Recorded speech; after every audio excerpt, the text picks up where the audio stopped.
and welcome to What Happens in This House Stays in This House, Strength Over Silence podcast. I am your host, Tammy Montgomery Dozier. Once again, thank you guys for listening. I appreciate you all tuning in every week. So this week, I have an extremely very special guest on the line. I have my cousin, Cynthia Austin, on here. Say hello, Cynthia. Hello, hello, hello, hello. I am so happy to be here. So excited. First of all, thank you, Tammy, for having me. I want to congratulate you on this amazing podcast. But blessings to you and just keep going on. I'm so proud of you. Thank you so much. I appreciate that. So while you're on here, just tell us a little bit about yourself. Who is Cynthia Austin? Cynthia Austin is the entrepreneur, CEO of Mashique Productions. I'm a mother, I'm a daughter, I'm a wife. I am a Black business owner. I just love empowering women. The name of my company is Mashique Productions. The short term, the ghetto version is Match Chick. Okay. That is beautiful. Now, how did you come up with the name? Well, actually, me being the mother of a daughter, when she was born, I always wanted to dress her similar to me, but not the, grown up version. Colors and just always wanted to have a twin, a little mini me, walk around with some of the same clothes. I used to try it with my mother, but she wasn't going for that. It was just so exciting just to find clothes and just be associated with having a daughter and doing those things and matching. So that's where Match Chick came from. The bougie version is Mashique. Okay. I like that. I never would have came up. I really, really like that name. So how did you get into fashion? Is that something that has always been a dream of yours to do? No, it was never a dream. I have this artsy personality. I love fashion, have always loved fashion. I love creating. I love just the image of clothes. I've always looked at Italian Vogue. Every time I look at things, I always create it.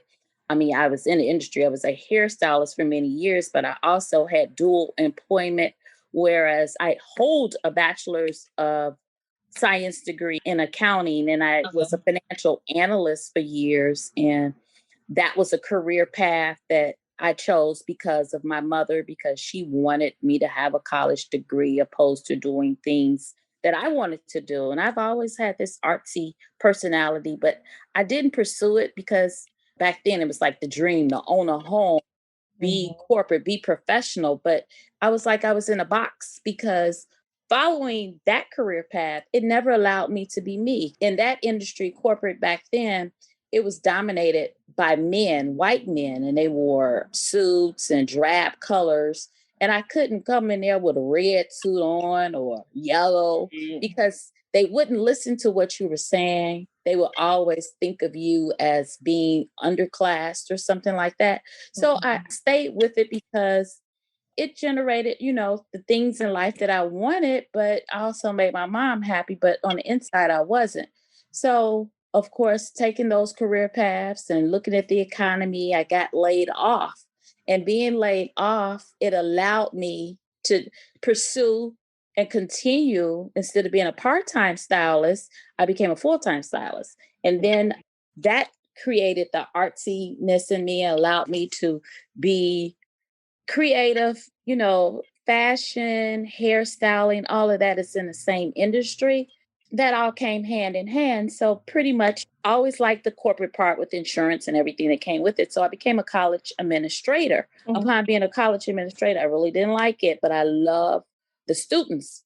That didn't work out. So in 2016, I formed Machine Productions because it's an attitude opposed to a style. Because when you get into saying it's a style, it's like you're following trends. I set trends. I break all the rules of fashion. I love it. Yeah.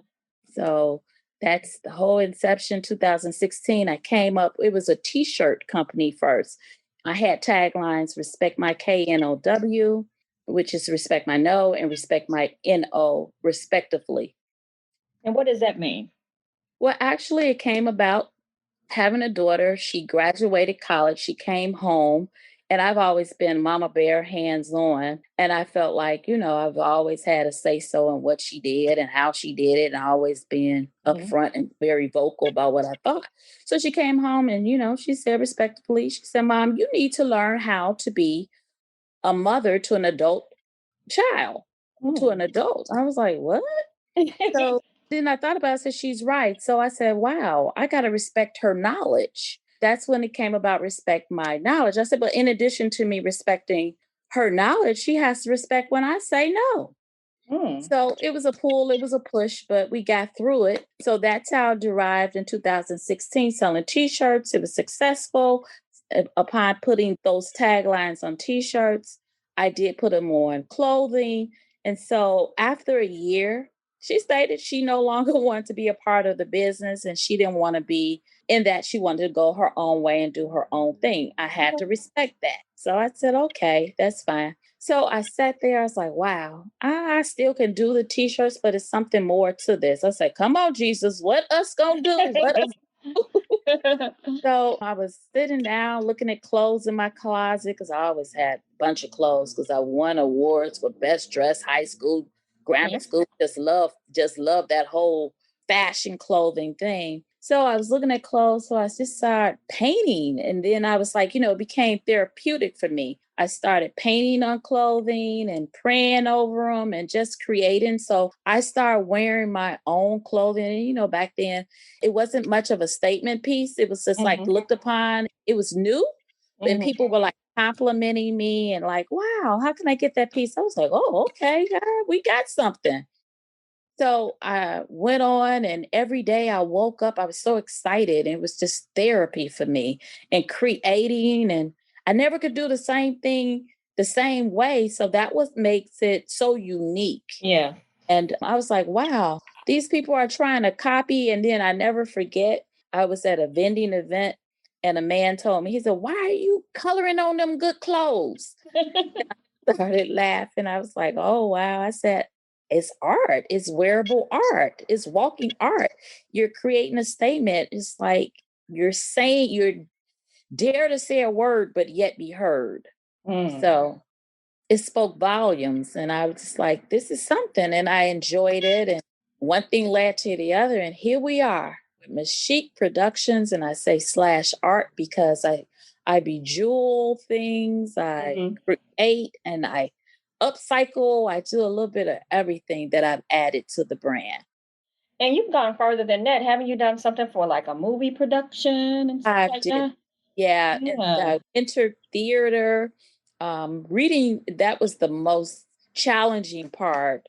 It's like you're able to be creative, but not too much. You're reading the scripts and trying to make sure you get the correct character Mhm. of the artist that's performing that's right there and not go overboard. Because if you're sitting there doing a homeless person, you're not going to have them all jeweled up Right. and Of course. like Yeah. that. Yeah, it just took me to the point of just adding that of being fashion and being able to connect theater with fashion. So that was very interesting and a challenge in itself. And it allowed me to just focus and just be regular at some point. Yeah. I'm sure. And then you have like a celebrity warrior, something of yours, I think, on TV, right? Yeah, it was Val Warner. She wore it on there and gave a shout out. And also the comedian Corey Bell.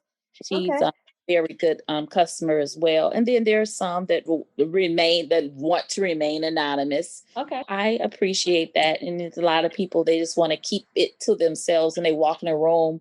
You would know who it, I mean, if you follow me, you would know exactly my style. Sometimes, Hmm. it changes. Hmm. But the thing of it is, it's still Mashique. And it's a good feeling to walk in a room and people say, oh, that's a Mashique item. That's a Mashique item. And it makes my heart melt when I I hear that. know. I know you've done stuff for me too, and I just love it. Got compliments. You wear it so well. Thank So well. you. And the problem is now is that I can't wear anything anywhere because of this pandemic. So Yeah. I'm not having shows. I'm not in anything. So I'm in the house majority of the time. So my question to you now about your product line. Well, more about you. What advice you have to people because I was in the same boat as you. I went to school. I got my bachelor's in computer information system because my dad said, you're going to always make money in this field and it's stable. And Yes, I was so miserable for so yes, long. And yes, then and I felt like I just couldn't be myself. I couldn't be alive. I just could mm, just be me who I was created to be. And I yes, get it because, them coming up, they needed it was stability. It was raising your children in a yes. stable economy and environment and making sure they had. What advice do you have for people that are going through that currently? I always say, and the most important thing, we try to please everybody opposed to pleasing ourselves. The one thing that you owe yourself is happiness. Yes, And the thing of it is, the Bible always tells you your gift will make room for you. And definitely. things that you love, it makes you feel like you're not working. And you do Yes. it with passion, and people can see the passion in it.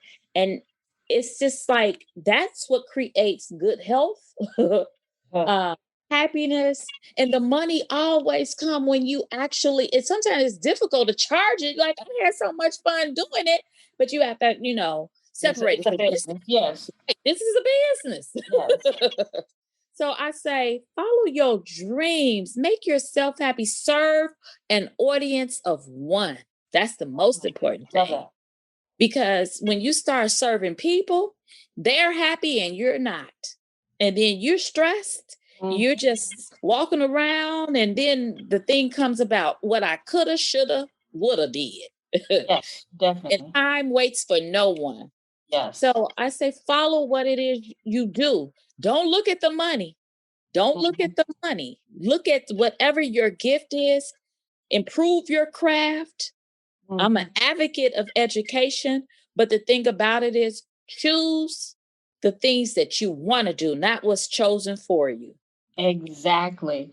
So Mhm. when you have everyone out there wearing your clothing, what is it that you want people to feel about themselves once they have on your product? What is your mission? What is your goal? What is your end game? So when I put on those clothes, what is it that you want people to leave with? I want you to leave with confidence. It's a matter of inspiring someone to be different, Mm, living out your attitude opposed to a style. It's like I'm introverted, I'm shy, I'm quiet, but when I put on a garment, it speaks for itself. mm, It's speaking for me. Like I said before, dare to say a word, but yet be heard. mm. It's connecting generations.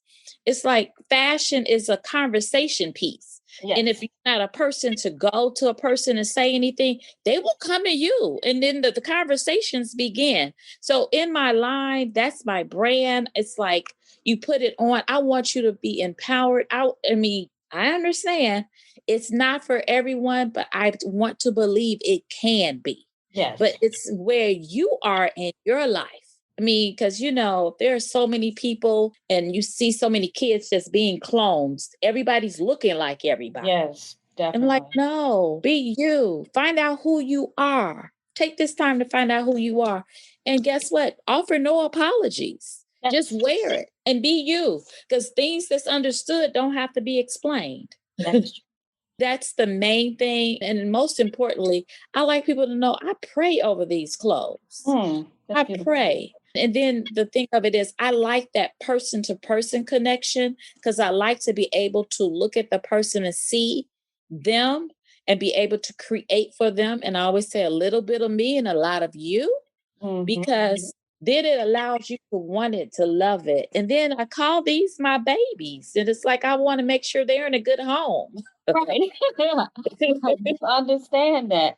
So I know Yeah. the pandemic is going on now. Has it affected you a lot since then, or is everything still okay for you? Well, the way it has affected me, it has affected me to the part whereas I can't do the large fashion shows. I don't Mhm. get out to do the vendings. I do them in small crowds.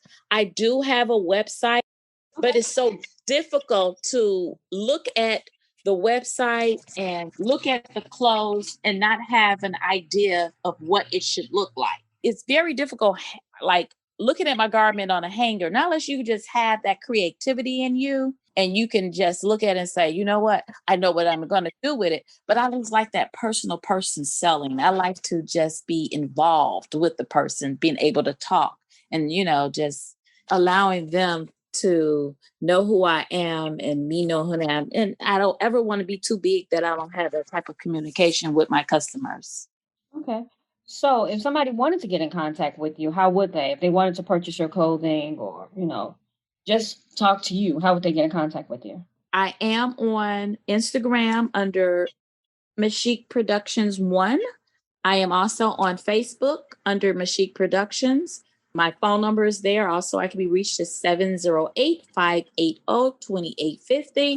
And also the website, mashikproductions.com. So Oh, either way, I'm like reachable. I'm like, you can find me. And okay. And how do you spell Mystique? MATCHIC All right. PRODUCTIONS, Mashik Thank Production. you so much. Thank you so much for being on my show. And I have one last and final question. I do ask this of everyone. When it's all said and done, what legacy do you want to leave behind? Legacy to me is knowledge. It's not so much as the money and everything. I do have grand nieces and great nieces and nephews, whereas for their birthdays, I love to give them things from my brand and create the image of the uniqueness in them. And the girls are like creating their own little pants and painting and look, auntie, look, auntie. And I always tell them the key point, don't try to be interesting, be interested. Because when you're interested, you're putting your passion, your love, and everything in it. Being interesting always require a crowd who validates you as being interesting. So it's always words of encouragement. And if by chance one of them want to continue on the legacy of Mashik, it's open in their forum. Okay. The words of encouragement is always better of a legacy for me. Well, thank you, ma'am, again for being on my show. Thank you. Oh, I do appreciate it. Any final thoughts? Anything else you want to share with before you get off the line? not at all. I think I kind of covered everything, but dare to say a word, but yet be heard. That is Mashik. All right. Thank you. Thank you so All right. Thanks again. This is Tammy Montgomery Dozier of What Happens in This House Stays in This House Strength Over Silence podcast. I can be reached at 773-251-5537. You can go online on my website, Connected by Love Consulting. .net, as well as you can reach me on Instagram under Connected by Love, Facebook Connected by Love, and love is spelled LUV. Thanks again for listening and have a great